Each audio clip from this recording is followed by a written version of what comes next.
aabba maxamed cabdi xaashi loona garan og yahay diini waa aabba muddo dheer ahaa shaqaale dawladeed 1975 ayuu bilaabay shaqada dawladda hoose magaalada Boorama aabba maxamed cabdi xaashi diini oo maanta aan kula kulmay mid ka mid ah hoteelada magaalada Boorama ayaa waxa uu sheegay in muddo 7 bilood wax mushaar uusan qaadan joojinta mushaarka ayaa waxa uu sheegay inay tahay cunsuriyadu kala kulmay meeyarka degmada Boorama Saleebaan Xasan Xaddi maadaama dhibane maxamed xaashi cabdi diini uu deegaan ahaan uusan ka soo jeedin degmada Boorama waxa weeye wax adduunyo oo hanti lagu leeyahay konton iyo sano shaqeynay waxa weeye ma jirto shan buug baan hayay shantii buugna waxaan u dhigay arbe yaa u dishay ilaa hadda wuxuu yiraahdaa buugtii ma keenin kaari hadda waa buugtii looga sheegay hanuunta waxa weeye wuxuu igu sameeyay cusuriyad waxaan reeboon uga baran ka dudub iyo ninkan waa laba nooc samaroona kaasna waxa weeye mushaarkii kordhiyay ummadda waxa weeye shaqaaleeyanaha maanta xulka ka degan aan shaqada laga fursiyay xilkii laga qaad shaqada qaybta cashuuraha gurtana ma ilaa aqoon reeboorba awdal ma jirto ilaa sayra ilaa loo haya waxa weeye uu cusuriyay mushaarkii baan ku leeyahay imka bishii lixaad baa ii socota oo mushaar aan qaadan sababta inta jiif waan bukay waxa weeye ima soo dul istaagin shaqaalihiina waan ahay war maxaa qabtaa ima oran wuu xiray shanta buug wiigu haystay shantii buugna waan u keenay percentage aan ku lahaa boqolkiiba 30 baan ku lahaa ima siin wuu haystaa mushaarkayga wuu haystaa waxa weeye wuxuu baday ciil iyo caro colaad uma qabo dadka samaroon ninfii awdalaanahay Boorama deganahay guriga ku leeyahay ninkaas wuxuu igu sameeyay waxa weeye waxaan arag la maqba igu sameeyay aabihii oo meeyda iyo abtidii noo dhibin aan wax ka aasaarin oo lacagtooda isku aasay aabihii waxa weeye wuu idilay wuu karaama siin waayay bilaadanah iga soo qaadi waayay waxa ummadda islaamka lagu igu sameeyay ilaa yoom hada waxa u sheegaya dawladda Soomaaliland in cusriyay waxa weeye 550 qof oo shaqaalaha shaqeeya aanu beega dhex saaray oo maraxaan baatay leey waa ruwaay maraxaan ma bagac leeyada laakiin afdal bana waa deganahay waqti gabar deegaanka ka qaba waxa weeye uu cusriyay waxaan ka cabanaya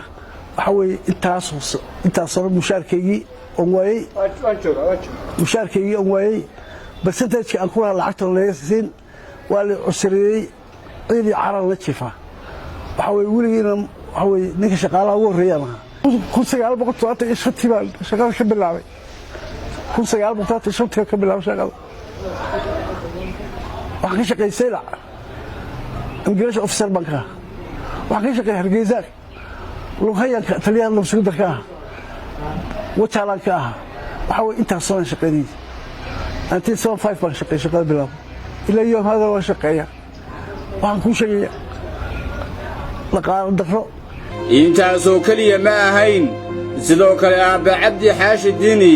waa aabba xanuunsanaya sidoo kalena waxa uu sheegay in muddo 20 cisho uu ku xidhnaa saldhigga dhexe magaalada Boorama xadhigiisa ayuu igu sheegay inuu ka dambeeyay meeyarka degmada Boorama Saleebaan Xasan Xaddi magdaro idilay wuxuu idilay anoo shaqeynaya iyo shaqada iga joojiyay xariga igu saldhigga booliska waa la xiraa dinta laga xidhnaa laba taashan ku xidhan saldhigga booliska warshada bugta isii oo xisaabiye inuu yiraahdo soo waajima saldhigga gursi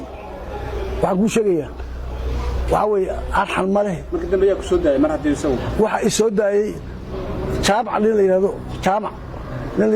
Yuusuf la yiraahdo iyaga soo daayay saldhigga booliska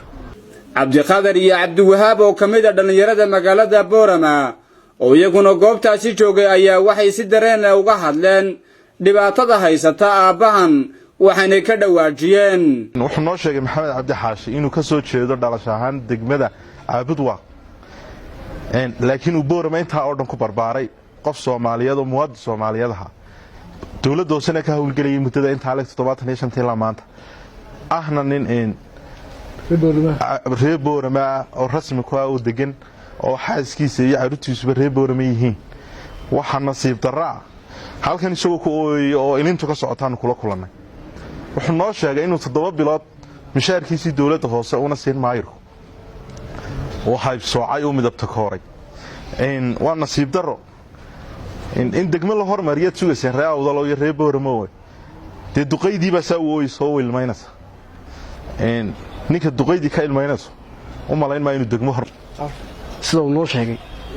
waxa hayb soocay oo midabta kooray oo 9 shaqaalaha ka dhax saaray kliigi maayirka hadda degmada ku soo noqday anigu maayiru ma aqoonsaniyo maayirku sheeg baan u aqaanaa ninkaas hayb soocay